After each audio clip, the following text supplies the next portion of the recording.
والصلاة والسلام على حبیبہ محمد وآلہ وأصحابہ اجمعین۔ اعوذ باللہ من الشیطان الرجیم، بسم اللہ الرحمن الرحیم۔ الحمد للہ رب العالمین، الرحمن الرحیم، مالک یوم الدین، ایاک نعبد و ایاک نستعین، اہدنا الصراط المستقیم، صراط الذین انعمت علیہم غیر المغضوب علیہم ولا الضالین۔ اللہم سبحانک لا علم لنا الا ما علمتنا انک انت العلیم الحکیم۔ مولایا صلی وسلم دائما ابدا علی حبیبک من زانت بہ السرور۔ قرآن کی سب سے پہلی سورت سورہ فاتحہ ہے، اور سورت فاتحہ کے بارے ارشاد ہوتا ہے کہ تمام کتاب کریم کا خلاصہ اس میں موجود ہے۔ سورہ فاتحہ جب نازل ہوئی تو اس کے شان نزول میں علماء کرام لکھتے ہیں کہ شیطان سر میں مٹی ڈالتا تھا اور روتا تھا کہ جو لوگ نماز پنجگانہ ادا کریں گے اور اس کی ہر رکعت میں اس سورت کو پڑھیں گے تو میرا ان پر کیا بس چلے گا۔ سورہ فاتحہ اللہ سے تعلق، اللہ پر اعتماد اور اللہ کریم سے اپنی حاجات کے مانگنے کا طریقہ بھی سکھاتی ہے۔ اس کے 3 حصے ہیں۔ پہلا حصہ اللہ کی حمد و ثنا ہے، اس کی ذات اور اس کی صفات جیسی ہیں ان کے ساتھ اس کی تعریف ہے۔ دوسرا حصہ یہ ہے کہ اللہ میں تیری ذات اور تیری صفات کو مانتا ہوں اور صرف تیری ہی عبادت کرتا ہوں۔ پہلے حصے میں عظمت الہی کا اظہار ہے، دوسرے حصے میں اپنی بندگی، اپنے عجز اور اپنے ضرورت مند ہونے کی بات ہے، اور تیسرے حصے میں پھر مقصد بیان کیا گیا ہے کہ جو ضرورت ہے وہ مانگی گئی ہے۔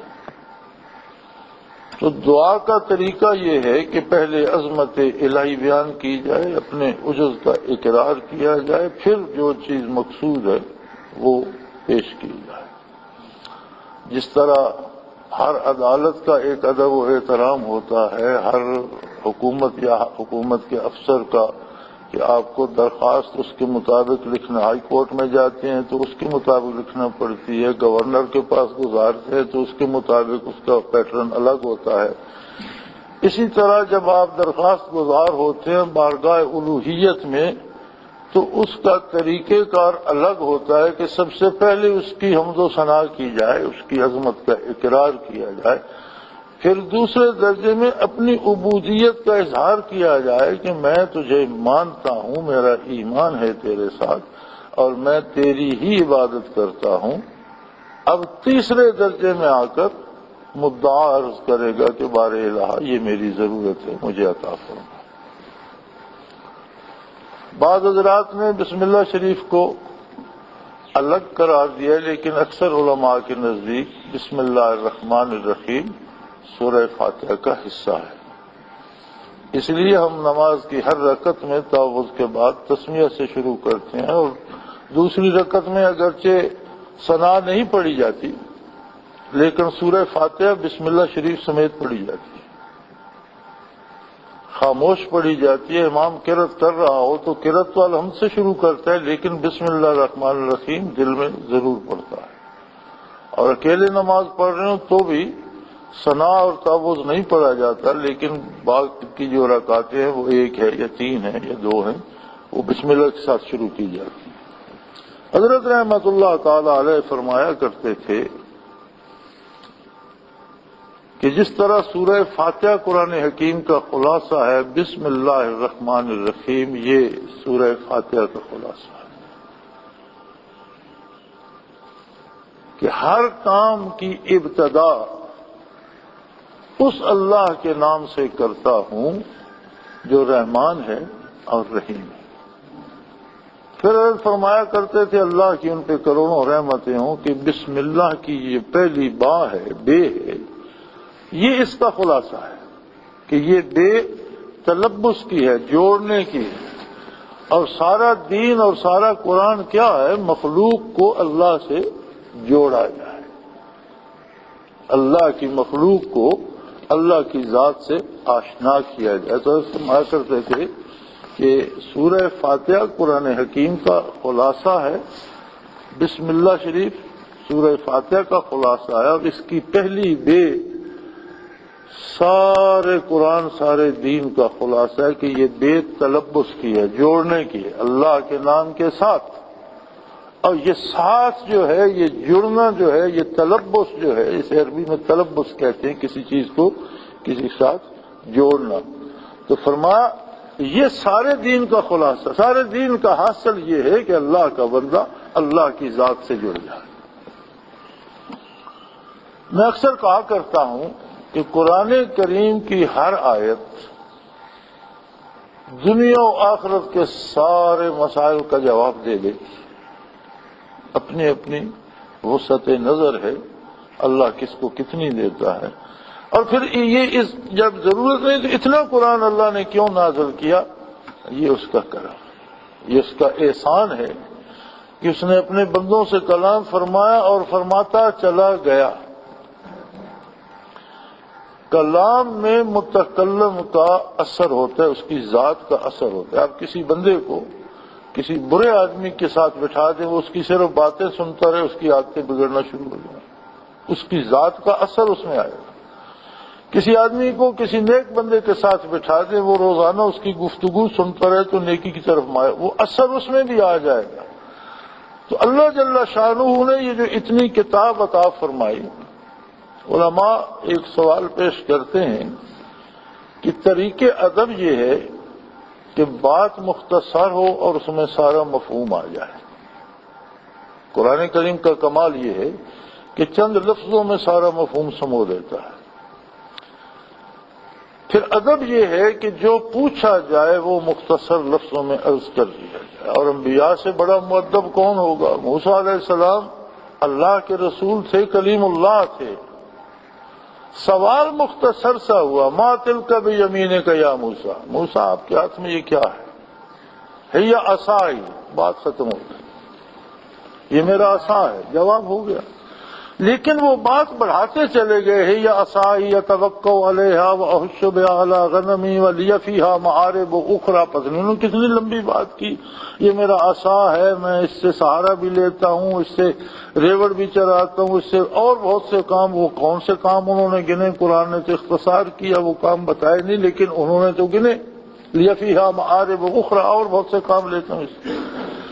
تو مفسرین کرام فرماتے ہیں کہ ایک اللہ کا رسول اور اولی العزم رسول اور کلیم اللہ، اب اس سے زیادہ مؤدب کون ہوگا؟ تو جواب ختم ہو گیا ہی عصائی، پھر انہوں نے اتنی لمبی بات کیوں کی؟ تو فرماتے ہیں کہ بات کرنے کا ایک اپنا مزہ ہوتا ہے، اور متکلم جو ہوتا ہے اور جو مخاطب ہوتا ہے اسے دیکھ کر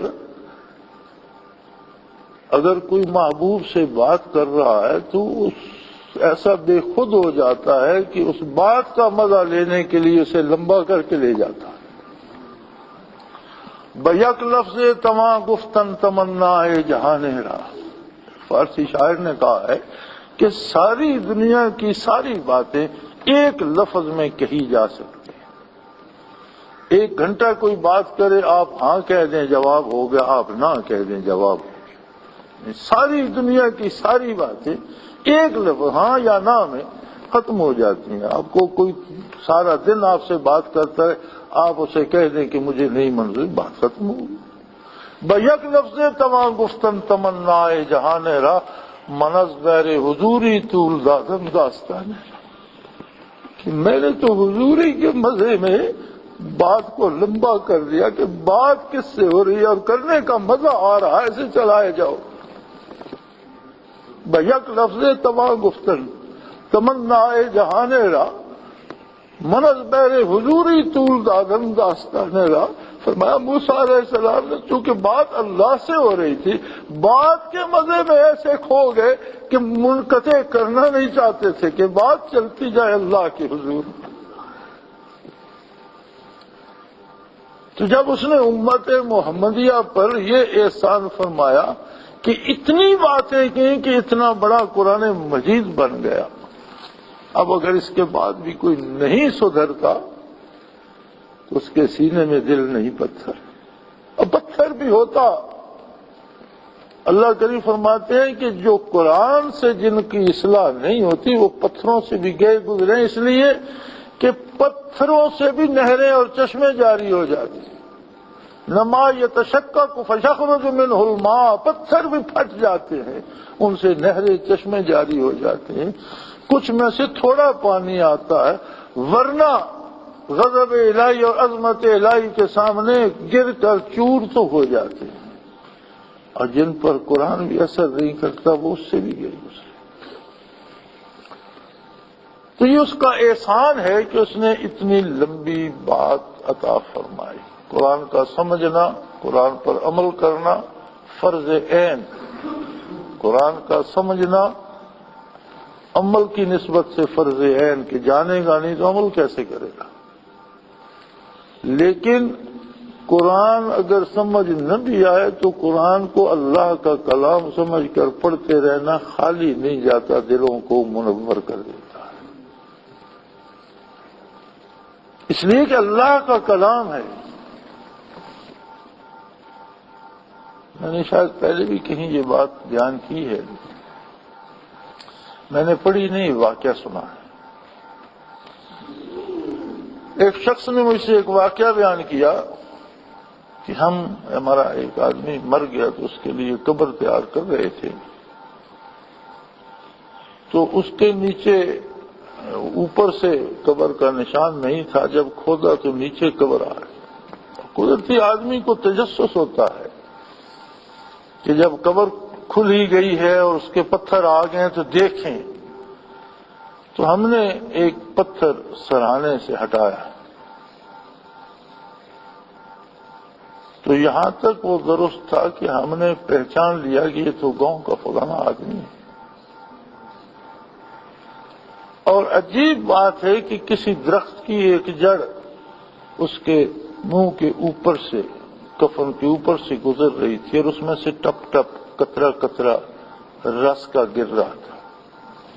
وہ کہتے جب ہم نے دیکھا تو وہ رس گرنا تو ختم ہو گیا، بڑی خوشبو تھی، ہم نے چاہا کہ اس رس کا ذائقہ چکھیں لیکن وہ گرنا بند ہو گئی، تو ہم نے واپس پتھر رکھ کے قبر بند کر دی، دوسری قبر میں بنا کر بندہ دفن کیا، واپس گئے تو وہ بڑھیا اس کی اہلیہ بھی زندہ تھی۔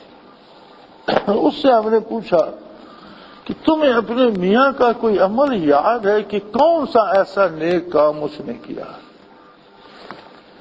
وہ کہنے لگی اور باقی تو وہ بھی عام لوگوں کی طرح نماز روزہ ہی کرتا تھا اور اپنی مزدوری کرتا تھا، لیکن ایک بات تھی اس کی، وہ پڑھا لکھا نہیں تھا، تو قرآن کھول کے بیٹھ جاتا اور ہر سطر پہ انگلی پھیر کے کہتا اللہ یہ بھی تو نے سچ کہا، اللہ یہ بھی تو نے سچ کہا، اللہ یہ بھی تو نے سچ کہا۔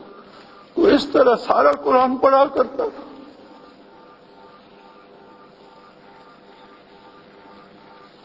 تو یہ 30 پارے اللہ کریم کا وہ انعام ہے جس کا شکر ادا کرنا ممکن نہیں۔ الحمدللہ رب العالمین۔ اسلام کی بنیاد اس بات پر ہے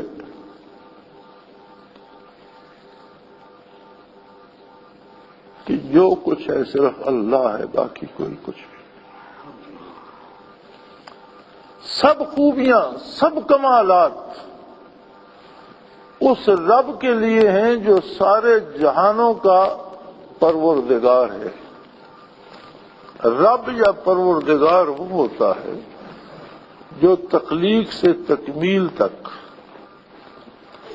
ہر مرحلے میں پرورش کرتا ہے، اور جب جہاں جس چیز کی ضرورت ہوتی ہے وہ عطا فرماتا ہے۔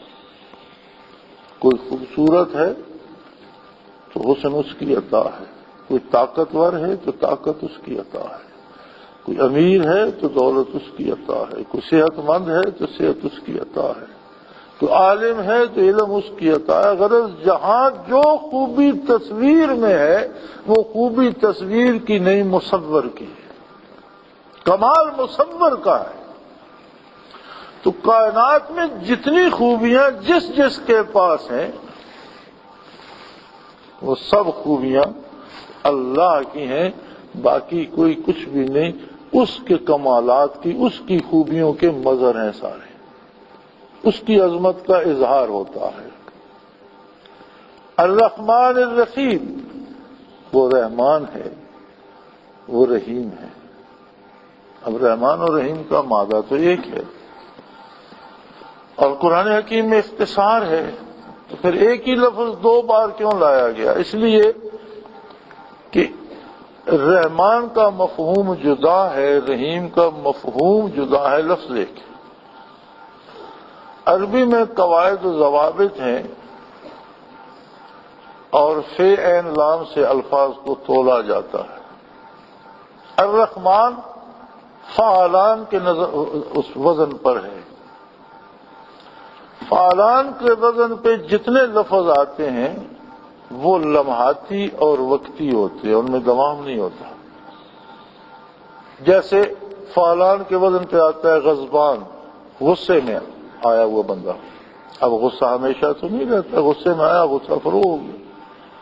اسی طرح اسی وزن پہ آتا ہے عطشان، پیاسا، پیاس ہمیشہ تو نہیں رہتی، پانی پیا پیاس ختم ہو گئی۔ حیران، یہ سارے فعلان کے وزن پہ ہیں۔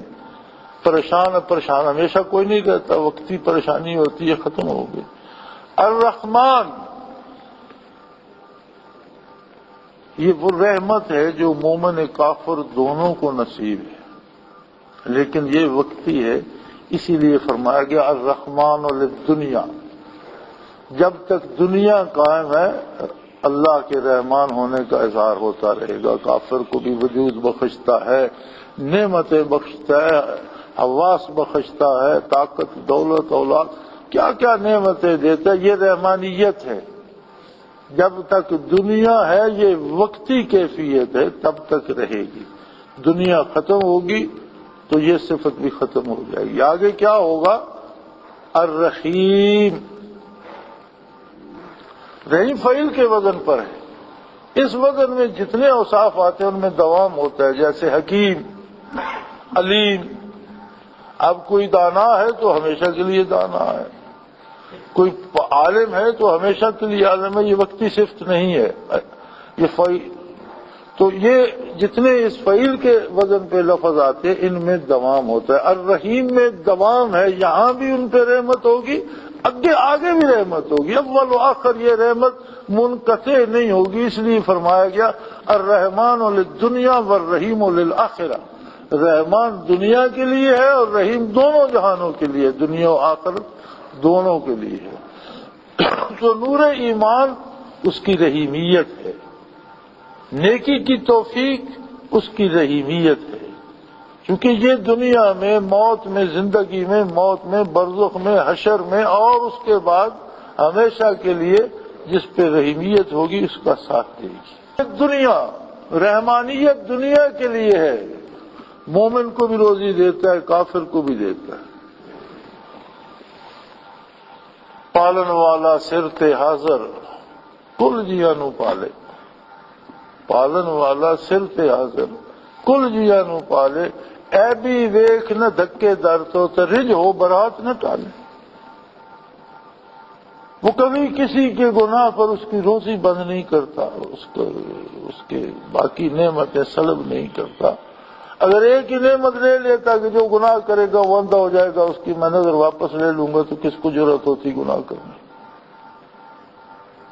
وہ قادر ہے، لیکن اس نے دنیا میں اجازت دے رکھی ہے وَهَدَيْنَاهُ السَّبِيلَ إِمَّا شَاكِرًا وَإِمَّا كَفُورًا۔ میں نے اتنی نعمتیں دی ہیں، اب میں دیکھنا چاہتا ہوں کہ کون میرا شکر ادا کرتا ہے اور کون ناشکری کرتا ہے۔ بندے کو صرف یہ اختیار ہے کہ وہ شکر کا راستہ اختیار کرتا ہے یا ناشکری۔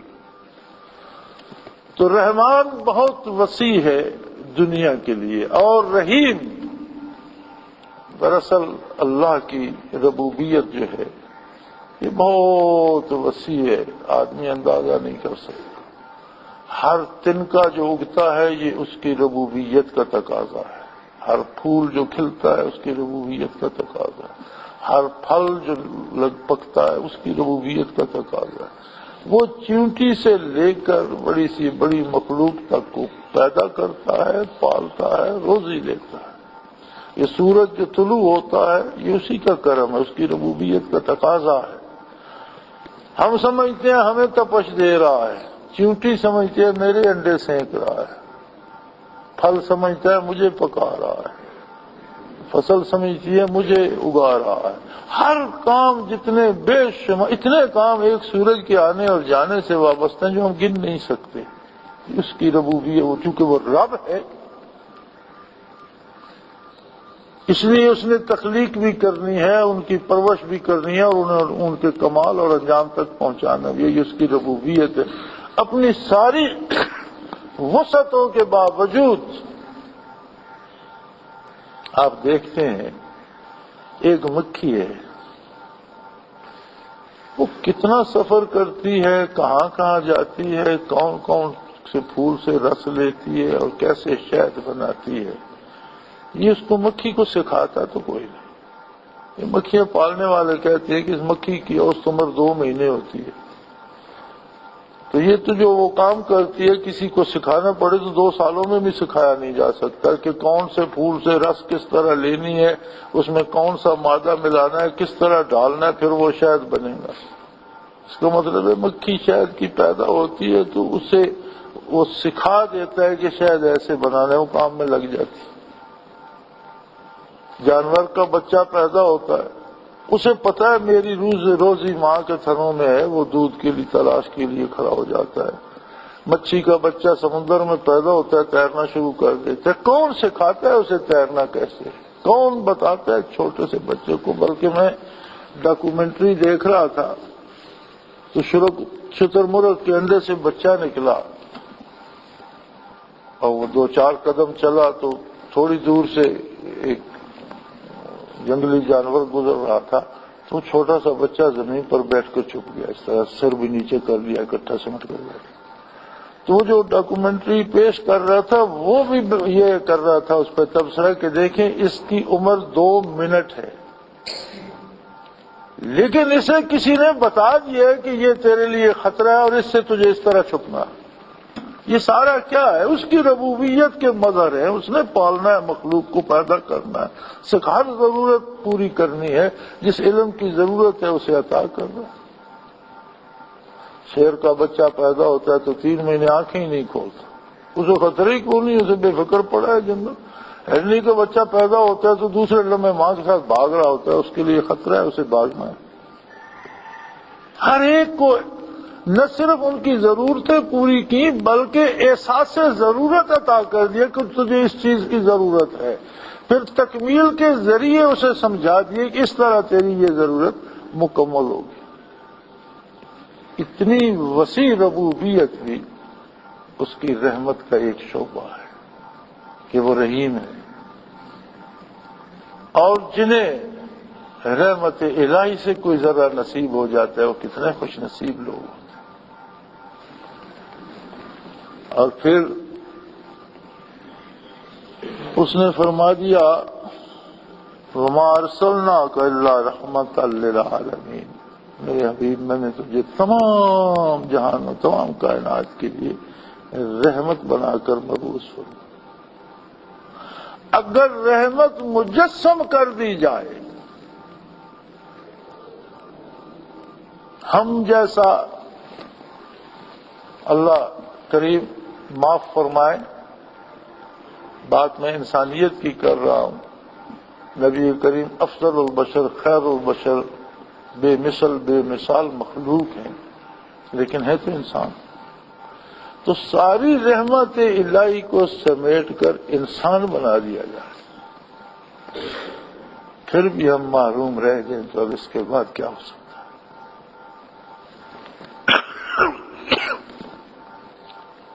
ہماری طرح اللہ کا حبیب کھائے پیے، روزہ رکھے، نماز پڑھے، سجدہ کرے، گرمی سردی سے تحفظ کرے، جہاد کرے، ساری زندگی کے آداب عملی طور پر کر کے سکھائے، اور ہم پھر بھی محروم رہ جائیں تو ہے کوئی بچنے کا سبب یا ہے کوئی جائے پناہ؟ اللہ کی طرف سے تو عطا کی حد ہو گئی، اسی کے شایان شان ہے کہ اتنی عطا کرے، یہ اسی کو زیب دیتا ہے۔ اس نے ساری ربوبیت بھی رحمت کا ایک شعبہ ہے، اس نے ساری رحمت مجسم کر۔ اب حق تو یہ ہے کہ الفت پیغمبر صلی اللہ علیہ وسلم کو دل و جان میں سمو لیا جائے، دل و جان مٹ جائے اور ہر جگہ محمد رسول اللہ کی محبت رہ جائے۔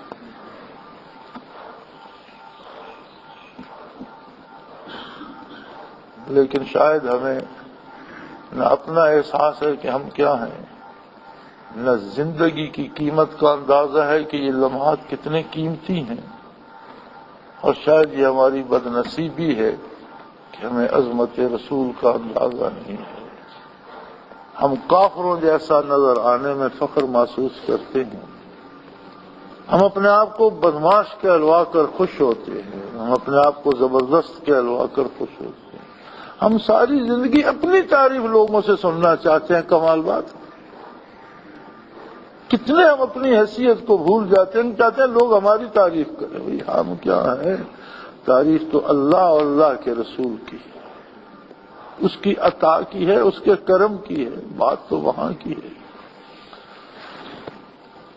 مالک یوم الدین، فرمایا وہ ایسا بادشاہ ہے، اس نے ایک عالم بنا دیا، پھر اس میں بادشاہ اور سلاطین و عمراء آئے، پھر ہر ایک نے اپنی بادشاہی کا دعویٰ کیا، پھر بعض بدبختوں نے خدا ہونے کا دعویٰ کر دیا، بعض بے نصیبوں نے جھوٹی نبوت کا دعویٰ کر دیا۔ انہوں نے یہی سمجھا کہ یہ اللہ کا تصور اور دین یہ سارا شاید فراڈ اور کھیل، یہ چلو ہم بھی نام کے ساتھ نبی لگا لیں اور ہم بھی موج کریں۔ لیکن ایک دن ایسا آنے والا ہے جب وہ پوچھے گا لمن الملک اليوم، آج کوئی بتاؤ حکومت کس کی ہے، کون ہے بادشاہ حقیقی، کس کے لیے ہے بادشاہت؟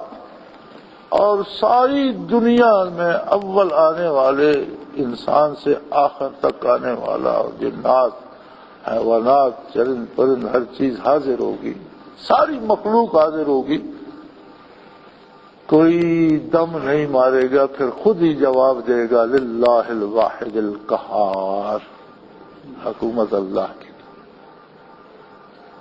کوئی جھوٹا دعویٰ بھی نہیں کرے گا۔ فرمایا مالک یوم الدین، اے اللہ میں تجھے جانتا ہوں، تو ہی مالک ہے اس دن کا جس دن سب بادشاہیاں نابود ہوں گی، صرف تیری بادشاہی، جس دن یہ پتہ چلے گا کہ حکومت کس کی ہے اور کس کو سزاوار ہے۔ اب جب یہاں پہنچتا ہے تو انداز دیکھیں، اللہ نے یہ صورت تعلیم فرمائی، اور شیطان اسی لیے روتا تھا کہ جب قاری یہاں پہنچتا ہے، اللہ کی حمد بیان کی، اسے رب العالمین مانا، رحمان و رحیم مانا، مالک یوم الدین مانا، تو اسے احساس ہوتا ہے کہ اس میں میں اکیلا تو نہیں ہوں، اللہ کے بڑے برگزیدہ بندے، اس میں فرشتے شامل ہیں، اس میں انبیاء و رسل شامل ہیں، اس میں اصحاب کبار شامل ہیں، اس میں اولیاء اللہ شامل ہیں، اس میں علماء حق شامل ہیں، اس میں حفاظ و قراء شامل ہیں، اس میں علماء شامل ہیں، تو خود کو ان میں سمو دیتا ہے، کہتے ہیں ایاک نعبد، اب تک اکیلا بات کر رہا تھا، اب وہ کہتے ہیں ہم سب تیری ہی عبادت کرتے ہیں، یعنی خود کو اس زمرے میں لے گیا جو اللہ کے بندے تھے، اور یہ طریقہ خود اس نے بندے کو تعلیم فرمائی۔ اکیلا بات کر رہا تھا، ساری تعریفیں اللہ کے لیے ہیں جو سارے جہانوں کا پالنہار ہے، جو رحمان ہے، جو رحیم ہے، جو یوم جزا کا مالک و شہنشاہ ہے۔ یہاں آ کر دیکھتے ہیں تو اس کی بارگاہ تو بھری ہوئی ہے اس کے بندوں سے، اس کے فرشتوں سے، اس کے پیغمبروں سے، صحابہ کرام سے، اولیاء کبار سے، علماء حق سے۔ خود کو ان میں سمو لیتے ہیں، کہتے ہیں ایاک، ہم سب تیری عبادت کرتے ہیں۔ اس میں یہ بھی سبق ہے کہ خود کو اللہ کے بندوں میں شامل کرو، نیکوں کے ساتھ شامل ہو جاؤ۔ ہم سب تیری ہی عبادت کرتے ہیں، وَإِيَّاكَ نَسْتَعِينُ، اور ہم سب تجھی سے مدد کے طلبگار ہیں۔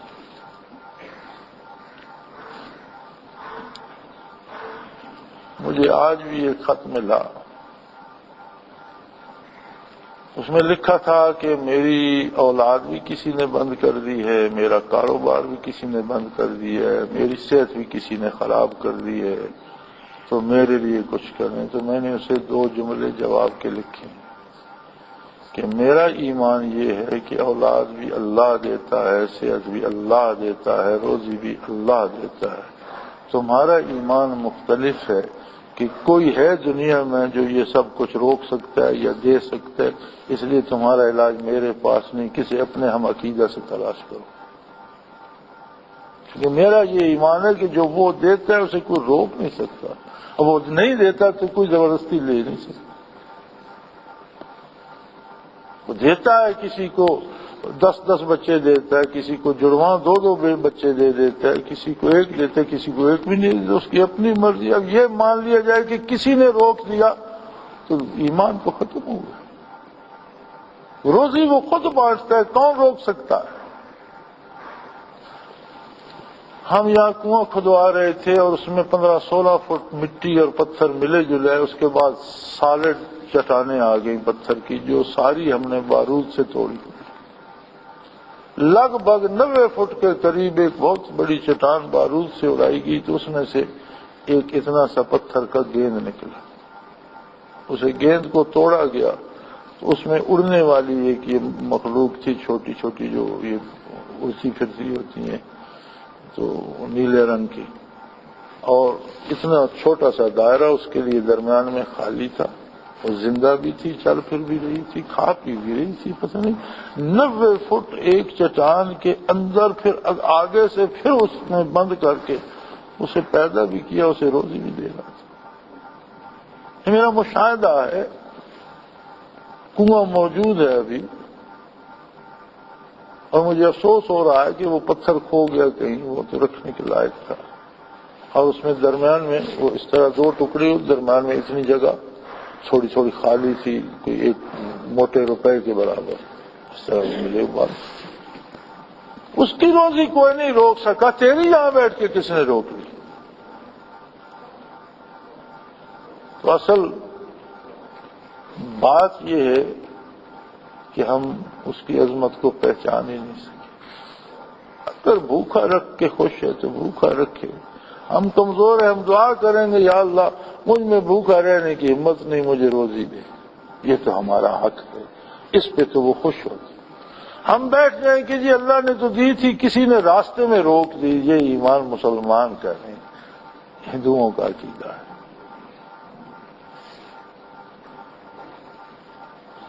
ایاک نعبد، ہم سب تیری، دیکھو اکیلا کھڑا تھا بندہ، بات کر رہا تھا اللہ سے، جب اس کی بارگاہ اور اس کا دربار کھلا تو اس نے دیکھا میں تو اکیلا تو نہیں، یہاں تو آدم علیہ نبینا علیہ الصلوۃ والسلام سے لے کر آج تک کی مخلوق حاضر ہے، یہاں تو شجر و حجر حاضر ہیں، یہاں تو جن و انس حاضر ہیں، یہاں تو انبیاء اور رسل حاضر ہیں، یہاں تو فرشتے سجدہ رہے، تو کہتا ہے خود کو بھی شامل کہتا ہے ہم سب تیری ہی عبادت کرتے ہیں۔ کیا خوبصورت انداز ہے۔